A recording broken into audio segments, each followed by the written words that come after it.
इस सारी ताकत हमें संविधान ने दिया है और इस संविधान के हक को कोई नहीं छीन सकता। हिंदुस्तान के अंदर मैं आपको वादा करना चाहता हूं, हम तमाम साथियों के साथ खड़े हैं, तन मन धन के साथ खड़े हैं। आप घबराइए नहीं, ये काला कानून वापस होकर रहेगा, हमें पूरा भरोसा है। दरभंगा में वक्फ कानून के खिलाफ शनिवार को सड़कों पर जबरदस्त हंगामा देखने को मिला। किलाघाट मदरसा से लेकर पोलो मैदान धरना स्थल तक हजारों की संख्या में महिलाएं और पुरुष इस कानून के खिलाफ निकाले गए विरोध मार्च में शामिल रहे। वहीं इस पूरे प्रदर्शन को तमाम विपक्षी दलों की तरफ से भी समर्थन का ऐलान किया गया था। धरना स्थल मैदान में आयोजित जनसभा को संबोधित करते हुए राजद नेता और पूर्व विधायक डॉक्टर फराज फातिमी ने केंद्र सरकार और आरएसएस पर तीखा हमला बोला है। उन्होंने सीधे तौर पर एक बड़ी लड़ाई की बात कही है। तो चलिए सुनाते हैं कि उन्होंने भीड़ के सामने किस तरह से आरएसएस और केंद्र सरकार पर अपना प्रहार किया है। क्योंकि स्टेज से मुझे सिर्फ 2 मिनट का वक्त दिया गया है, तो मैं सबसे पहले अपने तमाम दरभंगा वासियों का, जो आज बड़ी तादाद में यहाँ मौजूद है, वक्फ बिल के खिलाफ एक बहुत ही अच्छा पीसफुल डेमोन्स्ट्रेशन दरभंगा के अंदर किया है। मैं तमाम लोगों का शुक्रगुजार हूँ और उनका खैर मकदम करता हूँ। मैं ज्यादा वक्त नहीं लूंगा। हमारी पार्टी राष्ट्रीय जनता दल और इंडिया अलायंस बड़ी मजबूती के साथ इस वक्फ बिल के खिलाफ, चाहे पार्लियामेंट के अंदर हो या पार्लियामेंट के बाहर हो, बड़ी मजबूती के साथ आप लोगों के साथ कंधे से कंधा मिला करके खड़ी हुई है और इसको लड़ने का काम कर रही है। साथियों, इसको समझने की जरूरत है कि आज मुल्क किस कगार पे खड़ा है। आप ये जानते नहीं है कि इस वक्फ बिल को किस तरीके से, इस काला कानून को पास कराया गया पार्लियामेंट के अंदर। एक कहते हैं कि एक नाम का जेपीसी गठन किया गया, लेकिन जेपीसी के अंदर एक भी प्रस्ताव, जो अमेंडमेंट हमारी पार्टी के द्वारा हो या इंडिया अलायंस के तमाम साथियों के द्वारा हो, उन्होंने दिया, उन तमाम अमेंडमेंट्स को रिजेक्ट कर दिया गया और ये कहा गया कि ये जितने भी ये अमेंडमेंट्स हैं इसको हम नहीं मानते हैं, और इसको जबरदस्ती किसी के सहारा लेकर के पार्लियामेंट के अंदर इसको पेश करके इसको पास करा दिया गया।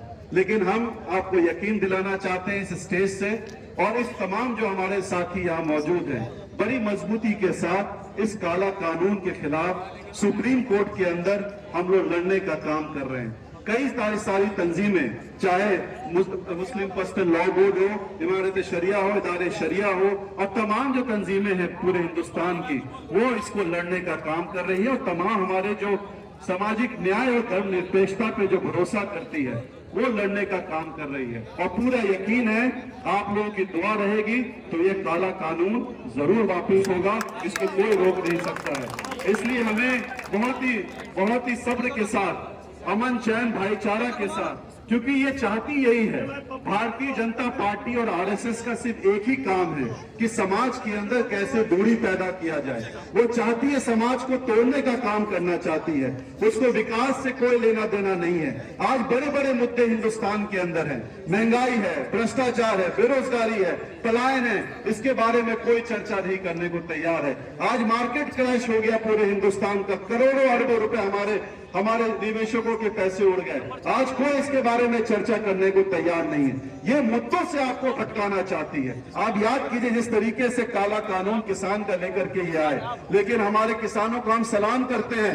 रोड पे रह करके 100 दिन से ज्यादा उन्होंने बहुत ही बड़ा आंदोलन किया, और आंदोलन की वजह से सरकार को झुकना पड़ा और सरकार को उस काला कानून को वापस लेना पड़ा। इसलिए साथियों, जितने भी हमारे नौजवान, हमारे बुजुर्ग हैं, आपको घबराने की जरूरत नहीं है। हमें पूरा भरोसा है सुप्रीम कोर्ट पे, इस संविधान के ऊपर, इस कॉन्स्टिट्यूशन के ऊपर, जिन्होंने हमें हक दिया है इस हिंदुस्तान में रहने का, खाने का, पीने का, घूमने का। इस सारी ताकत हमें संविधान ने दिया है और इस संविधान के हक को कोई नहीं छीन सकता। हिंदुस्तान के अंदर मैं आपको वादा करना चाहता हूं, इस हिंदुस्तान के अंदर जो आजादी इस हिंदुस्तान की आजादी में जिसका सबसे बड़ा योगदान था, वो एक तरफ हमारे हिंदू भाई थे, एक तरफ मुसलमान भाई थे। और ये जो आज जो आरएसएस है, जिन्होंने अंग्रेजों की गुलामी की, जिन्होंने अंग्रेजों के पैर छू करके उनसे कहा कि आप हमें माफ कर दो, वो आज हिंदुस्तान को चलाने का काम कर रहे हैं। इसलिए आप घबराने की जरूरत नहीं है। इस लड़ाई को हम लड़ने का काम करेंगे, चाहे हमें सदन में हो, चाहे सड़क पर हो।